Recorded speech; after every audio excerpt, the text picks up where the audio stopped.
छत्तीसगढ़ में कांग्रेस की राज्यसभा सांसद रंजीत रंजन इन दिनों छत्तीसगढ़ प्रवास पर हैं। मंगलवार को उन्होंने गुरुद्वारा पहुंचकर अरदास की। इस दौरान राज्यसभा में केंद्रीय गृह मंत्री अमित शाह के भाषण पर कांग्रेस सांसद रंजीत रंजन ने कहा कि जब तक गृह मंत्री अमित शाह माफी नहीं मांगते, इस्तीफा नहीं देते और जब तक बीजेपी ये स्वीकार नहीं करती कि बाबा साहेब अम्बेडकर का अपमान किया गया है, तब तक हमारा विरोध जारी रहेगा। आज हर जिले में मार्च है और फिर 26-27 को हम लोग स्वामी शताब्दी कांग्रेस की मना रहे हैं बेलगाम में, तो वहां तय होगा आगे की रणनीति। देखिए, उनका काम है मुद्दे को डाइवर्ट करते रहना और पलटवार करना। अब वो 11 साल से यही कर रहे हैं, ना युवाओं के साथ है ना महंगाई के साथ है। आपने देखा होगा कि अभी राजस्थान में शायद जो फाइनेंस मिनिस्टर है उन्होंने पॉपकॉर्न के बारे में जो बोला, कभी आपने सुना है क्या? हम लोग सब मकई की खेती भी हमारे बिहार में भी होती है, यहाँ भी होती होगी। तो आपने 5% जीएसटी, 12% जीएसटी और 18% जीएसटी पॉपकॉर्न में लगाई हुई है, तो शर्म आनी चाहिए। ये मकई है जो गांव में लोग ऐसे फ्री दे देते हैं।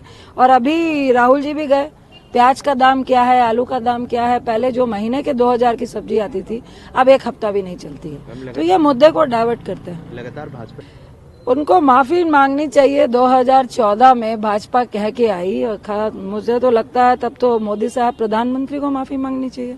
वो 100 दिन में काला धन लाने वाले थे, भ्रष्टाचार। मैंने कल भी बोला था कि ये कंटिन्यू चलेगा जब तक होम मिनिस्टर माफी नहीं मांग लेते हैं, इस्तीफा नहीं देते हैं और एटलीस्ट भाजपा ये नहीं मानती है कि बाबा साहब का अपमान हुआ है, तब तक ये प्रोटेस्ट कंटिन्यू चलेगा।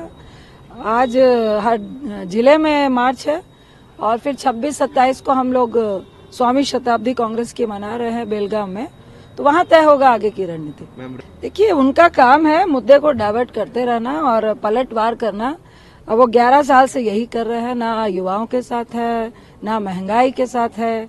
आपने देखा होगा कि अभी राजस्थान में शायद जो फाइनेंस मिनिस्टर है उन्होंने पॉपकॉर्न के बारे में जो बोला, कभी आपने सुना है क्या? हम लोग सब मकई की खेती भी हमारे बिहार में भी होती है, यहाँ भी होती होगी। तो आपने 5% जीएसटी, 12% जीएसटी और 18% जीएसटी पॉपकॉर्न में लगाई हुई है, तो शर्म आनी चाहिए। ये मकई है जो गांव में लोग ऐसे फ्री दे देते हैं। और अभी राहुल जी भी गए, प्याज का दाम क्या है, आलू का दाम क्या है। पहले जो महीने के 2000 की सब्जी आती थी, अब एक हफ्ता भी नहीं चलती है। तो ये मुद्दे को डाइवर्ट करते हैं। लगातार भाजपा उनको माफी मांगनी चाहिए। 2014 में भाजपा कह के आई, और मुझे तो लगता है तब तो मोदी साहब प्रधानमंत्री को माफी मांगनी चाहिए। वो 100 दिन में काला धन लाने वाले थे, भ्रष्टाचार मुक्त करने वाले थे, 2 करोड़ नौकरियां हर साल युवाओं को देने वाले थे, किसानों को डबल एमएसपी देने वाले थे। आज क्या हुआ? 700 किसान शहीद हुए। और अभी खनूर बॉर्डर पे जो डडेवाल जी हैं, 70 साल के बुजुर्ग किसान हैं, कैंसर के पेशेंट हैं और 26 दिन आज हो गए हैं उनको फास्टिंग को, उनको कोई देखने वाला नहीं है। वो कभी भी शहीद हो सकते हैं।